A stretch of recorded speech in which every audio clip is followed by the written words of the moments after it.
Good morning, good afternoon, and good evening, wherever you are in the world. Welcome to A Cuppa with Spirit with yours truly, Nicola, Neal. I just want to have a chat with you this evening about spiritual self-care. This is something that's quite close to my heart at the moment for reasons that may become clear as I go on through the next 15 minutes. And when we ignore our spiritual housekeeping, as I like to call it, we can feel unbalanced. We can feel stressed, and we can be clumsy. And I just want to share a little experience with you. In beginning of May, I was leaving our home, and my body was in one place, and my mind was stressing, fretting, overthinking, overanalyzing an event that I'm in the middle of organising for next September next year. And I tripped up. And I tripped up to the point where I landed on the pavement, cracked my head on the bumper of the car, and the impact fractured my right kneecap. So that's why I'm in a different room today, because I'm just kind of resting up a little bit. Because it still works up and twinges. But I knew in that moment that my spiritual self-care had gone out the window through the absolute busyness of my life and businesses and home commitments, etc. So that's how I knew, by that being clumsy, that I was out of whack, so to speak. The other ways that we can become out of whack is spending time with those that drain your energy. And what I mean by that is, I'm sure we all know, we've all encountered and come into contact with people that come to us with an issue or a problem or just want to talk, and we feel all perky and boingy when we start talking, and they come to us feeling quite down in the dumps. But yet by the end of it, it's like an energetic role reversal. So they go away feeling all perky and boingy, and we're the ones that feel drained and like we've gone through like a bit of a ringer. So when we spend time with those, and that's what I mean by draining your energy, it's almost like it feels like it sucks the energy from you. Excessive worrying is another way. When we've ignored our spiritual housekeeping, which can be as a result of being in fear, maybe catastrophizing events, the good old monkey mind, thought jumping from branch to branch, and by the time you may have caught it, it's no longer the original thought, it's something completely different. And of course, there's the good old all work and no play aspect. And I all work and no play, and I would say that Dave, he's a bit of a nerd. I would suggest that he's possibly he's guilty of that as well. So there we are. And spiritual housekeeping can include walking barefoot in the grass. So you may have heard the term grounding. And grounding is, say, just getting your feet into the earth and soaking up those electromagnetic fields and the ions into your own energy field. This can help you feel grounded and more balanced. And the best thing is, it's free. It's free to do this, to get to a local park, or even if you're blessed to have a garden, just stand out there. Smudging our environment, and with smudging, people use sacred white sage. You could use essential oils.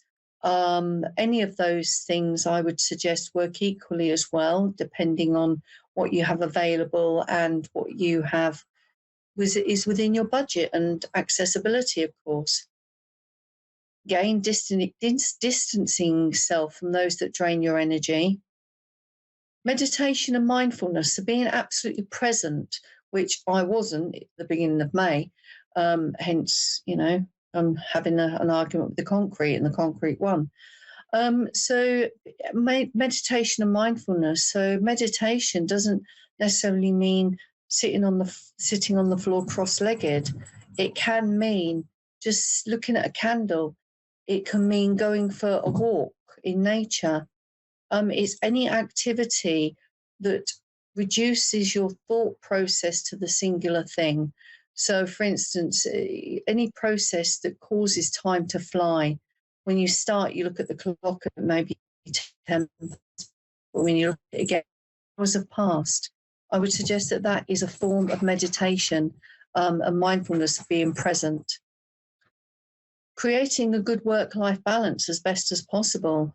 And if you are in a job, if you're in a role of having long hours, then I would suggest it's even more important to create that time for yourself, even if it's just a puzzle book or, as I say, one of these other activities. Magnesium or rock salt baths I've experienced to be very good at cleansing that energy field and working with yourself so that you are in premium tip-top condition for you, because it's all about filling your own cup, ladies and gentlemen, because you can't connect with anybody else, you can't help anyone else if you're not at your optimum yourself. I mean, let's face it, when we're on an aeroplane, for those that have had the experience of flying, the first thing they do in the safety brief is to put your own masks on first, isn't it? So if they've got it, then I'm sure we can get it as well. Deep breathing. When you deep breathe, you center yourself in your body. And that's Monty, by the way. Hello, Monty. Say hello to the world. And excuse me.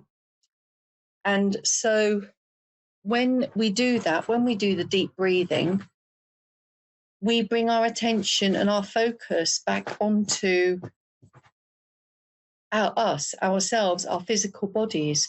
We remember where we are and who we are. And when we do that, it can help relax us. It can help bring our mind back into the present, and it can help reduce anxiety and stress as well.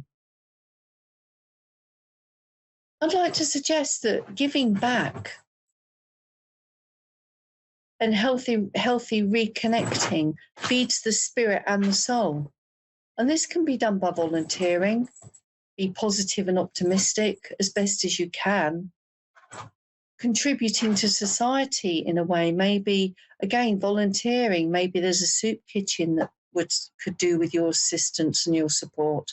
Maybe the local church, local bring and buy sale, local charity shop, or maybe think of doing something yourself. Maybe putting together backpacks or bags for those that are between homes that need things like sanitary products and deodorants and, you know, the little things that you can get from charity shops or op shops or pre-loved shops. Anything that is within budget, because within giving you receive. And that really does, I find, help immensely with that sense of self-worth and with that spiritual health.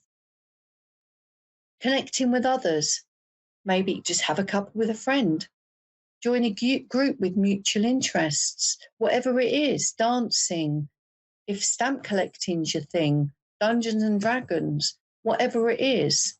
Because when you meet like-minded people or even a spiritual group, if that is your bag, of course, as well. And all of this fosters a sense of belonging. And when we foster a sense of belonging, it really nurtures the soul, I believe, and the spirit. Because when we do feel a sense of belonging, it's like the plug is going back in and you're flicking the switch on. And when we flick the switch on with that sense of belonging, we are that much closer to our soul, to our spirit, and also to God, whatever God means to you, the individual, or the creator, or the almighty, or spirit, universe, whatever terminology that sits right within your heart. And with that, spirit want you to look after yourselves in every way possible, especially spiritually, because when the soul is out of whack, everything else will eventually follow suit. So please take the time for you. Be kind to self. Be your own best friend. And something that I've learned is to take your own advice.